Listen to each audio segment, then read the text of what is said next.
মুসলমানদের মধ্যে আমি প্রথম, মুসলমানদের মধ্যে আমি সেরা, আমি প্রথম মুসলমান। এটা কার কথা? স্বয়ং আল্লাহ পাকের কথা। এটা কার কথা? স্বয়ং কোরআনের কথা। এটা কার কথা? স্বয়ং নবী মুহাম্মদ সাল্লাল্লাহু আলাইহি ওয়াসাল্লামের কথা। যদি পারেন, যদি যোগ্যতা থাকে, তাহলে আপনি এইটা সংশোধন করে দিন। যদি আপনার যোগ্যতা থাকে, যদি আপনি এর ব্যক্তিগত করতে চান। এটা কোথায় আছে? এটা আছে সূরা আনামের 163 নম্বর আয়াতে। এটা আছে মুসলমানদের মধ্যে আমি প্রথম। আপনারা গুগলে যাবেন, গুগলে দেখেন পৃথিবী কিন্তু আস্তে আস্তে অনেক সুন্দর থেকে আরো সুন্দরের দিকে চলে যাচ্ছে। মুসলমানদের মধ্যে আমি প্রথম।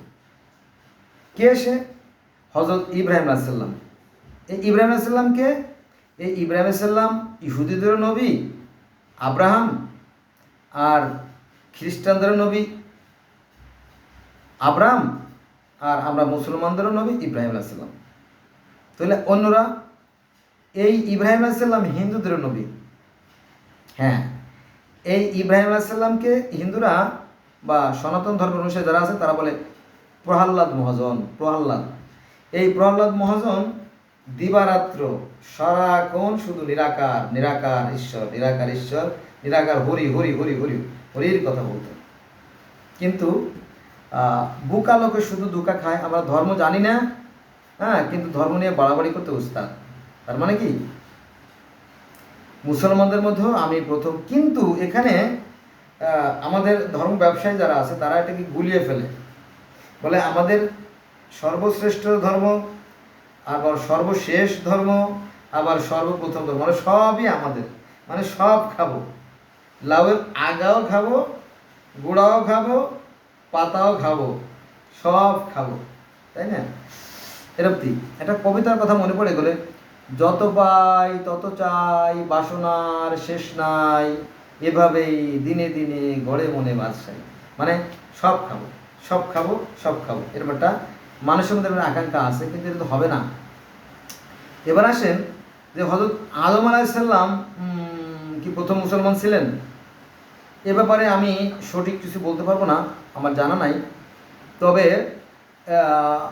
এটুকু আমি জানি, এটুকু আমি শুনেছি যে হযরত আদম আলাইহিস সালামের একটা পুত্র, ওই যে আপনার ফল ফলাদি, বিভিন্ন রকম ফল, কলা, কচু, ডাব, নারকেল, তাল, বেল, আমলা, সবেদা, লেসপতি, এই সমস্ত ফল ফলাদি কি করতো? ওই পাহাড়ের উপরে উঁচু জায়গায় বেদিতে রেখে আসতো। তো যেহেতু সে কৃষি কাজ করতো, এই জন্য সে এক ধরনের ফল ফলাদি দিয়ে আসতো বেদিতে। আর আরেক যে ছেলে ছিল সে তো পশুচারণ করতো, পশু পালতো, সেই পশু জবাই দিয়ে তার যে মাংস সেগুলো রেখে আসতো। আল্লাহ পাকের যেটা পছন্দ সেটা খেয়ে ফেলতো আর কি। তো এখানে একটা কাহিনী আছে যে মাংস, আল্লাহ পাক সে মাংস খেয়ে ফেললো, অর্থাৎ আগুন দিয়ে জ্বালিয়ে দিল, কিন্তু ফল ফলাদি খেল না। এই নিয়ে দুই ভাই দ্বন্দ্ব, এরকম একটা কাহিনী আছে।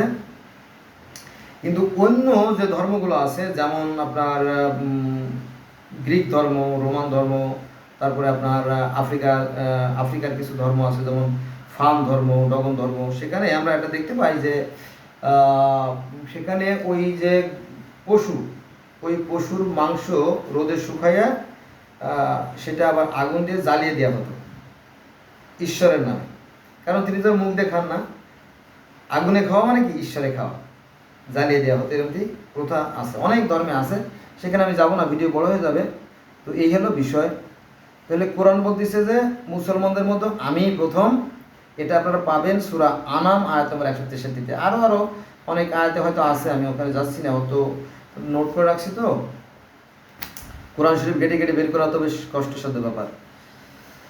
তাহলে আমরা জানলাম যে নবী ইব্রাহিমই প্রথম মুসলমান, কারণ এর আগে মানুষেরা ওই পাথরের পূজা, গাছের পূজা, নদীর পূজা, এই সমস্ত করতো, প্রকৃতির পূজা, চন্দ্রের পূজা, সূর্যের পূজা, গ্রহের পূজা, নক্ষত্রের পূজা, এই তো বিভিন্ন পূজা করতো আর কি। তো এইগুলো আস্তে আস্তে আস্তে পরিবর্তন হয়ে আস্তে আস্তে মানুষ কিন্তু সামনের দিকে যাচ্ছে। যেমন সনাতন বা হিন্দু ধর্মের ভিতরে যেমন নর বলি, শিশু বলি, মহেশ বলি, পাঠা বলি, দুম্বা বলি, এই সমস্ত প্রথা ছিল। তারপরে সতীদাহ প্রথা, হ্যাঁ, এরকম, তারপরে বিধবা বিবাহ প্রথা, অনেক সংস্কার হয়েছে। সনাতন ধর্ম অনেক সংস্কার হয়ে তারা পরিবর্তনে আস্তে আস্তে আস্তে আপডেট হচ্ছে, কিন্তু আমরা মুসলমানরা অতটা পরিবর্তন এখনও হতে পারি নাই। অদূর ভবিষ্যতে হয়তো হবে। যে কুসংস্কারগুলো আছে আমাদের মতো, কুসংস্কার শব্দটা বলতে চলে আসলো। কুসংস্কারটা আবার কি, মনে করে যে আমাদের আলেমরা করে কি জানেন, শস্য পড়া দিয়ে ডায়রিয়া, কলেরা, গুটি বসন্ত তাড়ায়। আসলে সরিষা পড়া দিয়ে ডায়রিয়া, গুটি বসন্ত পাড়ানো সম্ভব না। তারপরে আয়না তর্পণ করে চোর ধরে, আসলে আয়না দিয়ে চোর ধরা সম্ভব না। তারপরে সুতো পড়া, তেনা পড়া, এইগুলো দিয়ে আপনার ওই যে বিবাহকে, মানে বিবাহিত পরিবারকে আপনার বসে আনে, এটাও সম্ভব না। তারপরে আপনার বাটি চালান দেয়, বাটি কাঁসার বাটি চালান দেয়, ঘটি চালান দেয়, সোটা চালান দেয়, বদনা চালান দেয়। তারপরে আপনার ওই যে পাটা, কলসির উপরে পাটা রেখে পাটা চালান দেয়, হ্যাঁ, এভাবে অনেক ধরনের যত অদ্ভুত কাজ আছে। তারপরে তো ওই যে জেন চালান দেখছে না, জেন আজকাল দেখবেন যে পত্রিকায় দেখবেন বা ইউটিউব, ফেসবুক, গুগল, আপনি যেখানে যান দেখবেন যে জেনের বাচ্চা, প্রায় মাঝে মাঝে জেনের বাচ্চারা ধরা পড়ে যায়। জিনের বাচ্চা, জিন তো দূরের কথা, জিনের বাচ্চা বন্ধু ধরা পড়ে যাচ্ছে। এটা ধোকা, এগুলো সমস্ত ধোকাবাজি আর কি।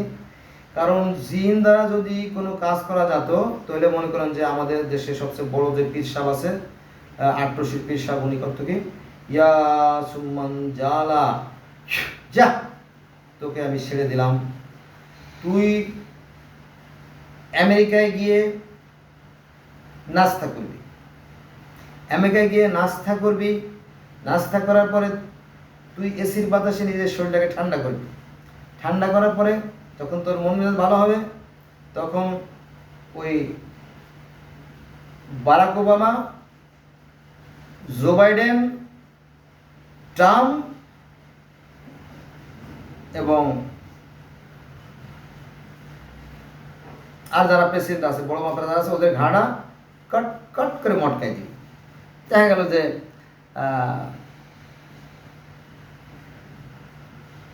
সত্যি জিন তার সাথে আরো 10 জন জিনটা নিয়ে যাইয়া আমেরিকায় যাইয়া,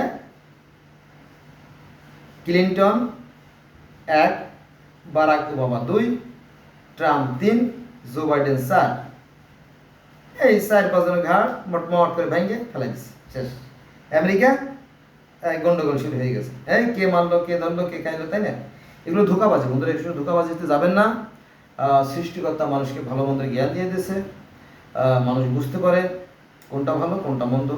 এখন আপনি যদি ধৈর্যশীল হন, তাহলে আপনি ধৈর্য সহকারে ভালো কাজ করবেন, এতে আপনার ইহকালীন এবং পরকালীন কল্যাণ লাভ হবে। আর যদি আপনি মোহে পড়ে যান, আবেগের বশে বা বয়সের দোষে যদি আপনি করে ফেলেন, তাহলে তো ধরা। এই যে 2 দিন আগের ঘটনা, ঢাকা বিশ্ববিদ্যালয়ের যে তোফাজ্জল হোসেন নামে যে ছেলেটা, ও একটু মেন্টালি প্রবলেম ছিল। ও যেহেতু ওর বাবা মারা গেছে, মা মারা গেছে, ভাই মারা গেছে, তারপরে প্রেমিকা তাকে শেখাতেছে, স্বাভাবিকভাবে একটু মেন্টালি সে প্রবলেম ছিল। কিন্তু ছেলেটা আমার কাছে ভালো লাগছে, তার প্রতিটা ভিডিও দেখলে আমার খুব কষ্ট হয়। ছেলেটা খুব ধার্মিক ছিল, পরেশগার, এবং তার কথাবার্তাগুলো আমার কাছে ভালো লাগছে। তো আমার কাছে খারাপ মনে হয় নাই বন্ধুরা। তো এই ছেলেটাকে যে নির্ভবে মারছে, এটা সহ্য করার মতো না।